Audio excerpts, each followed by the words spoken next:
hopefully help us out even further to get this going from here to the moon. Thank you very much. And this is a great show of affection for Jonathan Paul. I know him from way, way back, and my daughter is 4 years younger than Jonathan, but he is a very good leader. He's teaching people, young people, to play chess. He taught to play chess. And that's the type of person that Jonathan is, and that's why he is very much loved by people. A person who will not stand for anything wrong. If you are, if you're doing something wrong, he will tell you. And that's why I am very proud of him. I am very proud of him. And if you look in his life, that was what he was trying to do. He is a hero. Do you know that? He is a hero. But, it's been a lot of senseless killings in Vallejo that need to stop. So it gotta be up to us to, to come together and make sure that this senseless stuff stops. You know what I'm saying? This is too much going on in this little small community. Don't be scared no more. You know what I'm saying? I changed my life from running wild to doing nothing to owning a business down here. That's a lot, and it's hard. You know what I'm saying? Because this is, it's a lot of stuff going down here. I'll be out here every day when I can. So I talk to them. I got a couple youngsters that I done took under my wing and try to nourish them and let them know, come to the studio, come do some music, man, get off these streets, you know what I'm saying? Paul was the one that got me up on this business hype. And like I said, I own a studio. If any of you, you know what I'm saying, want to get in, let your kids know if they got some talent, come in, come. And do it for Paul, not only for Paul, for everybody that's done lost their victims. You know what I'm saying, they family members. Okay, thank you. I had a violent and corrupted path paved for me without choice. And with self-control and a sense of worthiness, I overcame the negativity. So I'm saying today that if I can choose a better lifestyle, everybody else can too. On December 2nd, our close-knit family was interrupted by a senseless act of violence. We have to live with this forever. A once thriving barbershop is now covered with condolences. Why? For what? Today we're making a statement to our children. This movement for peace has to stand for something. We do not want to walk the streets of Vallejo with murderers. We want our community to find what was lost, and that's respect and love for each other. Everybody, shake one another's hands, give each other a hug. That's what it's about. We love you, P. In our city now. So now we have to sit back and ask ourselves, what kind of Vallejo do we want for our children, for our grandmothers, for our parents, for our cousins, for our uncles, for all of our loved ones? We're looking out in the audience, you see the little youngsters out here, man, and you got to understand that they are special. And we have to give them messages of positivity, messages of peace, promote education. But the only way we can do that is, like somebody said earlier, everything starts in the home. And then we have to spread that diaspora out from the home to our communities. We have to be an extended family as a community of Vallejo and let it spread. And we can start and send that message here. So I'm just happy that everybody is here. I really want you to continue to promote peace and tell people that they have to start sending out positive messages, especially for our children. If you don't do it for anyone, do it for our children, because they need us and they need to hear that from us. Thank you. I mean, this was, I think, a week and a half planning. A week and a half planning. I had people call me, you can't pull it off, Marco. You can't pull it off. You need more time. Matter of fact, postpone it. I said, no, we're going to go through with it. I went to City Hall, and I happened to been talking to a lady, the information lady, about where I need to go to sign permits. And the guardian angels happened to be standing right next to me. And I was just telling the information lady about the situation. My cousin Paul was murdered, and I wanted to make a change. They overheard what I was saying.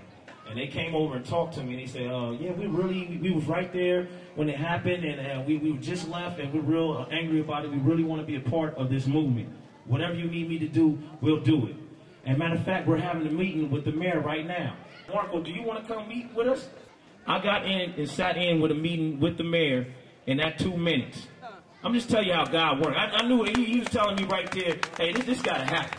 So I really appreciate the guardian angels very much for letting me get that opportunity to talk to the mayor. I really appreciate that. Okay, I just want to explain this victory over violence. This is, once you sign it, we are submitting this to the United Nations. When you make a pledge, when you make a commitment, that is your word. Your word is your life. I value my own life, recognizing that the lack of self-identity and hope for the future lay at the roots of all violence. I will reach beyond my limitations, taking concrete steps each day to uncover my real potential. I will never give up on my dreams, even if they seem impossible. I will respect all life, recognizing that violence comes in many forms. I will not isolate myself, but will create an environment where others feel comfortable and can be themselves. I will see beyond superficial differences and reflect on my own behavior. I will inspire hope in others. With courage, I will resolutely stand up against violence, be it verbal, physical, or passive, and teach others through my own example. I will support others and encourage them to follow their dreams. Give yourselves a hand. The one thing that Paul left to me and his daughter is a wonderful family and a wonderful community. We just wanted to say thank you to everybody. And his daughter has been robbed. His nieces and nephews have been robbed. We will never see Paul. And to the people who took Paul's life so violently and so selfishly in a dark parking lot, I have promised his daughter that we will spend the rest of our days making sure that you suffer and that Paul's memory will not go in vain. And it's just incredible. I have to wake up with her every morning, and her dad isn't here.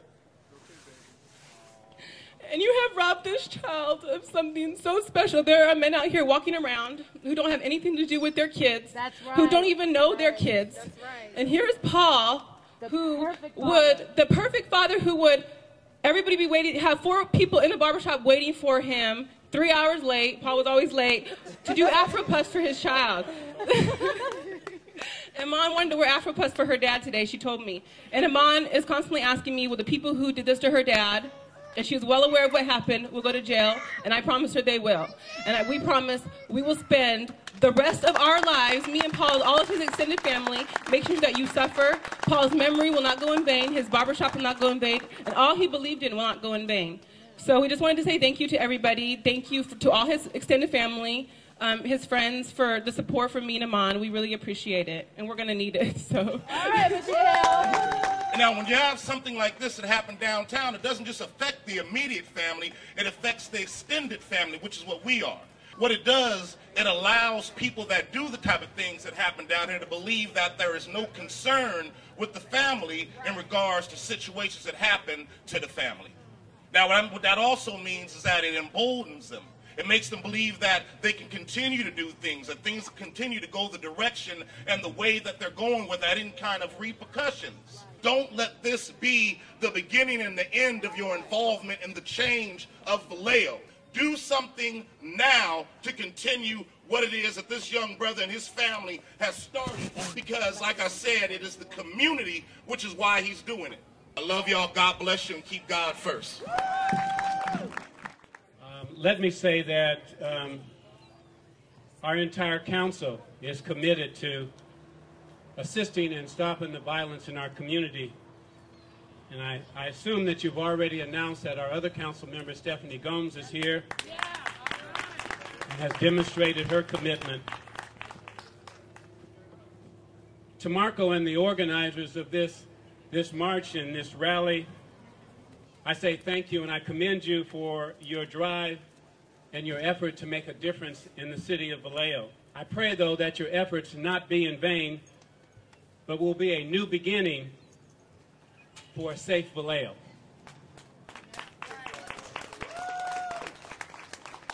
To those who participated in the march and to those who are just here as onlookers, again, I thank you for your participation and your presence.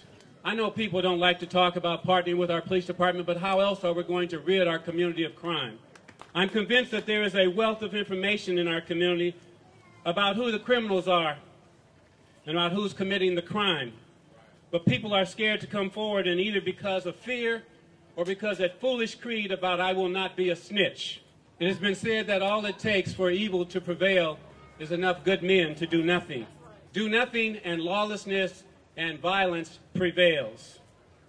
Ridding our city of violence and making our community safe will require a